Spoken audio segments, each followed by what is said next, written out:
Assalamu alaikum everyone. Today I'm going to discuss how to solve problems by using pseudocode and flowchart. The biggest mistake that the developers make is that they try to write the pieces of code directly without understanding why learning to program or learning to code is important. So if you jump right into writing the code, the problem is that you will face some kind of errors जो कि आपको समझ नहीं आ रहे होंगे. तो thinking before coding is one of the secret superpower of programmers. And programming is majorly about problem solving, so it is important to understand that with planning के बगैर अगर आप directly code लिखने की कोशिश करते हैं तो उसमें आपके बहुत सारे errors भी आते हैं और उसमें आपका time भी बहुत सारा waste होता है. तो that's why we want कि हम proper planning करें ताकि ये कि हमारा time save हो and it does not lead to frustration. This is just like कि आप कुछ डिश बनाना चाह रहे हैं but you do not have a recipe. So आप कुछ शायद बना तो लेंगे लेकिन ultimately it might not be something that जो कि आपको रिक्वायर्ड था. तो प्रोग्रामिंग जो है it is not just about writing code, it is about solving problems and in order to solve problems we have to plan properly. And for the sake of planning, pseudocode and flowcharts are the two ways in which you are going to plan how your code is going to be displayed. So moving on to the problem solving. So problem solving usually जो है 4 किस्म के phases में की जाती है. So I call it as UDEL phase. And UDEL phase में सबसे पहले important step ये है कि आप problem को समझें properly कि requirement क्या है, आपने करना क्या है. The second is devising a solution. As a human being, we have the power कि हम intentionally or unintentionally solution devise कर लेते हैं. ठीक है. This is majorly the planning part. After you have devised a solution, you are going to execute that particular plan जो कि आपने design किया था. And then lastly, it is the looking back, which is the improvement phase or the maintenance phase, that you see that the solution जो कि आपने devise किया था, it is feasible or not and it is scalable or not. Okay, so let's start with problem statement जो कि हम discuss करेंगे कि आपने जो प्रॉब्लम सॉल्विंग फेज़ के डिफरेंट स्टेप्स देखे हैं, understanding of the problem, devising a solution, executing the solution and then looping back and seeing कि जो आपने सोल्यूशन डिवाइस किया था वो ठीक है या नहीं. इस चीज़ को प्रैक्टिस करने के लिए let's start with the fact कि हमें इस प्रॉब्लम स्टेटमेंट में चीज़ें गिवन क्या क्या हैं. अच्छा, अगर हम इस प्रॉब्लम स्टेटमेंट में से चीज़ें आइडेंटिफाई कर लें तो हमारे पास सोल्यूशन कुछ डिवाइस करना आसान हो जाएगा. ठीक है. तो यहाँ पे देखिए statement, an engineer is tasked with designing a rectangular water tank foundation that measures 15 metres long and 9 metres wide. So सबसे पहले तो जो आपके पास अंडरस्टैंडिंग फेज है उसमें आपने क्या कर लेना है कि आपने स्ट्रेट वे अपने पास डेटा नोट डाउन कर लेना है. So understanding phase is length is 15 meters and width is 9 meters. Okay, this is given data. Next phase is you have to see what is required of you to be done. So you see that it is rectangular, so you can draw a shape for your understanding, and now you are going to devise a solution. So this is 15, this is 9 meters. Okay, so the requirement is that you have to install light poles and the light poles should be 3 meters apart. सो देखिए, अगर आप as a human, फ़िलहाल हम coding की बात नहीं कर रहे, अगर हम इसको कहें कि ये आप ऑन पेपर ये प्रॉब्लम डिस्कस कर रहे थे और आपने अब इसमें 3 मीटर पोल्स अपार्ट प्लेस करने हैं. Let's say we start with the corner point और अब हम एज्यूम कर लेते हैं कि 3 मीटर्स अपार्ट हम यहाँ पे पोल्स प्लेस कर रहे हैं. ठीक है. सो 15 में यहाँ पे 3 3 3 एंड 3 कितने पोल्स आ जाएंगे? हमारे पास 5 पोल्स आ जाएंगे. लेट्स से कि यहाँ पे एक पोल और ऐड कर लेते हैं. ठीक है.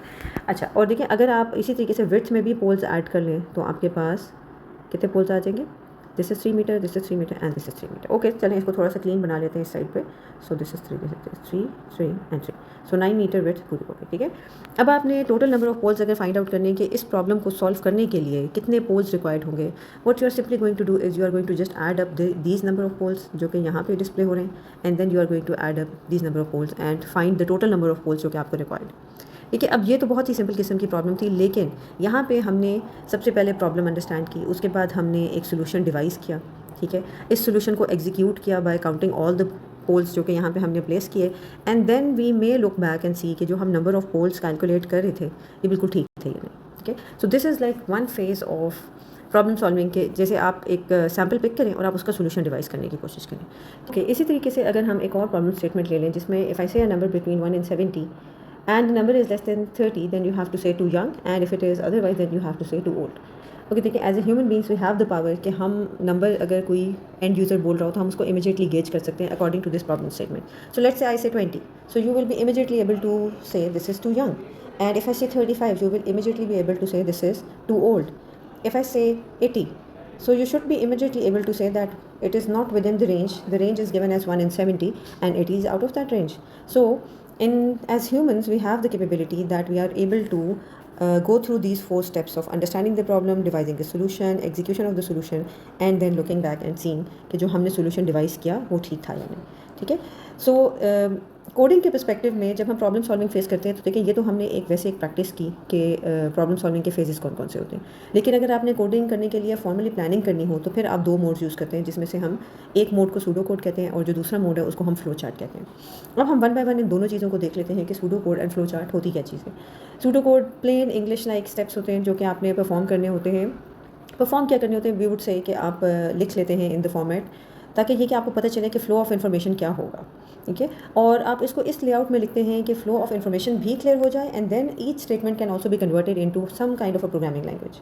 ओके, सो यहाँ पे देखिए, लेट से आपका टास्क ये था कि आपने 2 नंबर्स लेने हैं और आपने उन 2 नंबर्स को आपस में सम करके तो उसका रिजल्ट डिस्प्ले करवा देना। तो यहाँ पे देखिए, we are starting with the keyword start and ending with the keyword end. So I am just using the name keyword, but देखिए ये तो प्लेन इंग्लिश है, यहाँ पे तो कोई कमाल ही नहीं है कि आपने किसी प्रोग्रामिंग लैंग्वेज की चीज़ यूज़ की, ठीक है।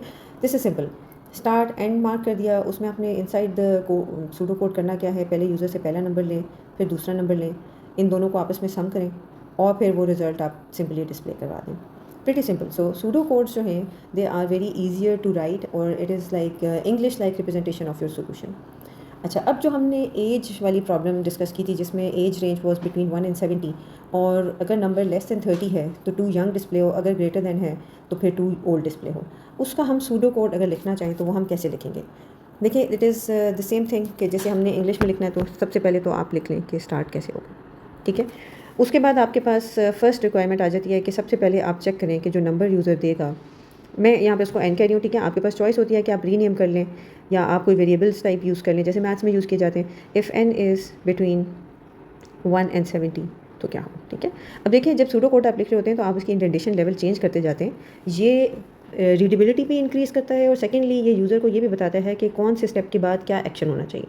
अगर तो इंडेंटेशन लेवल चेंज हो रहा है दैट मीन्स कि जो प्रीवियस स्टेप है उससे लिंक्ड है नेक्स्ट स्टेप, ठीक है। और अगर वो चेंज नहीं हो रहा तो फिर वो इंडिपेंडेंट स्टेप्स हैं, वो अलग अलग परफॉर्म किए जाएंगे, ठीक है। स्टार्ट लिख लिया हमने, उसके बाद हमने पहली कंडीशन लिख ली, उसके बाद अब हम लिख लेते हैं नेक्स्ट सिनेरियो कि अगर एन जो है वो लेस दैन 30 हो तो हमने स्क्रीन पे डिस्प्ले करवा देना है 2 यंग। Okay, so we are going to display this thing on to the screen, ठीक है। दूसरी कंडीशन क्या थी कि अगर जो है number greater than equals to 30 हो तो हमने स्क्रीन पे डिस्प्ले करवा देना है 2 ओल्ड, राइट, ठीक है। अब हमारे इसमें यहाँ पे एंड भी कर सकते हैं, ठीक है। एक तो सूडो कोड अगर सिंपलेस्ट फॉर्म में लिखें तो हम यहाँ पे एंड भी कर सकते हैं क्योंकि हमारी डिज़ायर्ड स्ट्रक्चर तो यहाँ पे बिल्ड हो गया। एक और काम क्या हो सकता है कि हम यहाँ पे एंड करने की बजाय एक डिफरेंट सिनेरियो लें और हम यूज़र को बताएं कि ये जो 1 एंड 70 की रेंज में अगर नंबर नहीं होगा तो फिर भी हमारा जो सोल्यूशन है वो इस बिहेवियर को एड्रेस कर लेगा। उस केस में फिर हम एक ऑल्टरनेट पाथ एंड कर लेते हैं। देखें, ये इमेजिन कि ये जो स्टार्ट और एंड से स्टार्ट से लेके हमारे पास जो 2 ओल्ड तक कंटेंट था जो पहले हमने लिखा था वो ऑलरेडी यहाँ पे लिखा हुआ है, ठीक है। अब यहाँ पे हमने कंडीशन प्लेस की थी कि एन जो है बिटवीन 1 एंड 70 है, ठीक है। अगर ये चीज़ ट्रू नहीं है, ये कंडीशन फुलफ़िल नहीं होती तो अदरवाइज़ क्या एक्शन परफॉर्म हो वो हम इंग्लिश में इसी तरीके से लिख देते हैं कि देखिए 1 एंड 70 के बीच में नहीं होगा तो फिर हम डिस्प्ले करेंगे कि ये इनवैलिड इनपुट है, ठीक है। यूज़र को कोई मैसेज भी जाना चाहिए कि आप गलत वैल्यू दे रहे हैं, हमारा प्रोग्राम इस चीज़ को एड्रेस नहीं करेगा। अच्छा, कुछ प्रोग्राम्स ऐसे और फिर यहाँ पे प्रोसेस सेट हो जाता है। अच्छा, देखिए, कुछ सिनेरियोज में आपके पास ऐसी चीज़ आएगी कि अब आप यूज़र को इनवैलिड इनपुट डिस्प्ले करके वापस उसको एक ऑप्शन देना चाहते हैं कि वो एक नंबर रीड करे, ठीक है। तो यहाँ पे एक स्टेप हमें ऐड कर लेना चाहिए रीड एन का, क्योंकि सबसे पहले तो आप यूज़र से इनपुट लेंगे और उसके बाद फिर आप ये बाकी सारे स्टेप्स परफॉर्म करेंगे, ठीक है। अच्छा, अब हम चाहते हैं कि जहाँ पे यूज़र को इनवैलिड इनपुट डिस्प्ले करने के बाद it goes back to this first step. ये काम करने के लिए what you can do for increase readability is कि ये जो आपके सूडो कोड में स्टेप्स थे इनको आप नंबरिंग दे दें, ठीक है। अब होगा क्या कि यहाँ पे आपने एक एरो बनाने की बजाय, because this is an English like representation, तो यहाँ पे एरोज़ वगैरह आप नहीं यूज़ करते, आप जस्ट सेंटेंसेस की फॉर्म में चीज़ लिखते हैं।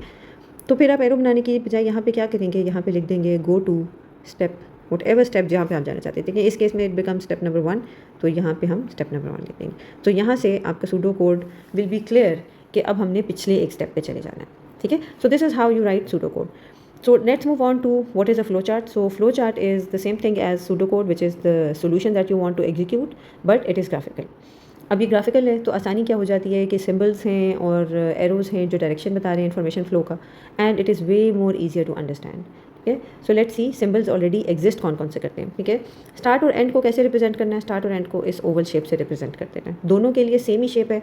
सो रिक्वायरमेंट यहाँ पे क्या आ जाती है कि ये जब आप शेप ड्रॉ करते हैं तो इसके बीच में आपने फिर लिखना होता है start.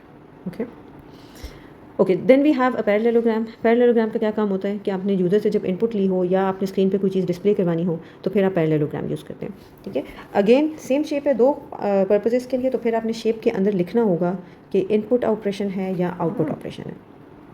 Next we have rectangle. Rectangle आपके फ्लो चार्ट्स में इसलिए यूज़ किया जाता है ताकि आप कोई बैकग्राउंड प्रोसेस शो करें कि अभी स्क्रीन पे कुछ डिस्प्ले नहीं करना, ना ही यूज़र से इनपुट लेनी है, लेकिन ये कि हम कोई बैकग्राउंड प्रोसेस एग्जीक्यूट करना चाह रहे हैं, जो कोई कैलकुलेशन भी हो सकती है, जो डेटाबेस से कोई डेटा फेच करने का ऑपरेशन भी हो सकता है, उसको आप रेक्टेंगल से डिस्प्ले करते हैं। ठीक है, next we have a diamond symbol. Diamond symbol आपकी कंडीशंस के लिए यूज़ किया जाता है। This is also known as a decision making symbol. इसके दो पार्ट से देखें, आप जो कंडीशन चेक कर रहे हैं या तो वो ट्रू होगी या फॉल्स होगी। तो देखें इसके साथ टू पार्ट्स आर कनेक्टेड जिसमें यू शो कि अगर तो ये जो गिवन कंडीशन इसके अंदर है वो ट्रू है तो क्या होना चाहिए अगला स्टेप, मे बी वो कोई डिस्प्ले होती हो चीज़, और अगर वो फॉल्स है तो फिर अगला स्टेप क्या होना चाहिए। Okay, and lastly we have arrows. Now arrows show the flow of information from one shape to another shape, and obviously ये connectivity of the flow chart के लिए ज़रूरी होते हैं। So let's move on.